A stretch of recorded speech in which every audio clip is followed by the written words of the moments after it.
how do you think about global mobility in today's times? Yeah, very important question.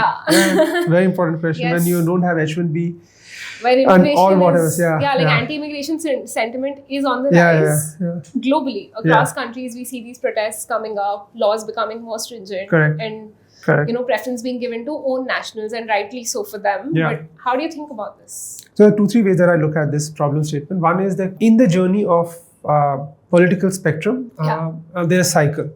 There is going to be a right-wing rise, and then there's going to be a change in the sort of regime. And across the world, if you would have seen that in the current days, most of the places you have a different kind of government coming in, which are mostly more extreme, more right-wing, etc., etc.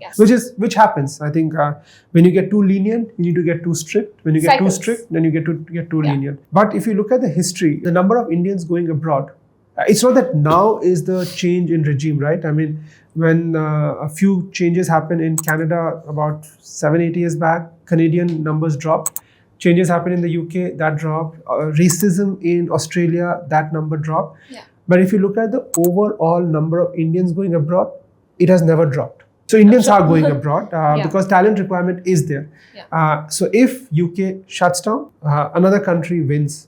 If US has shut down, this year Germany has received the highest number of students coming to Germany for education. While one or two countries will go through counter-cyclical arrangement, the other countries which have not gone through that will see an uptake, and the overarching number sort of continues moving up. Today's era, yes, there is going to be ups and downs, and some countries will cut it down, but some other countries will benefit. So that's one bit of it. So you need to have, as you're building a business or a business model, you need to be well diversified, not to put all eggs in one basket, so that the fluctuation can impact your business.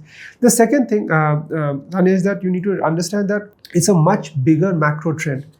A much bigger macro trend is that there's a significant drop in reproductivity rates across most of the emerging developed markets, and the number of people entering the workforce is much lower than the number of workers who are retiring. To give an example of Germany, they're about net in the every year, the number of nurses that are entering the workforce versus the number of nurses that are coming out, there's a gap in domestic nurses of about 20 to 30,000. So there are 30,000 lesser nurses entering than number of nurses retiring domestic. And that gap has to be fulfilled by international nurses. That's the first phenomenon that is happening. The second is, because of the declining reproductivity rates, the average age of the society is also aging. So now they're at 60s, 70s, and so on and so forth. And therefore, the number of nurses required per capita of the population is also increasing. So while there's a declining number, if the society was flat, then it's okay. Jo bhi niche ja rahe, then you replace it with international nurses. Not only you have to replace the international domestic nurses delta, but you have to add for the higher nurse ratio that is required because of the aging population. And in those two factors is a economic factor, and sometimes you can put all these constraints around, look, AI is going to be bad for society, so I'll ban AI. But if the economic factors are strong, you just cannot find a way of stopping it. No, that's brilliant. And this is what will enable them to have exponential outcomes and an exponential change, right?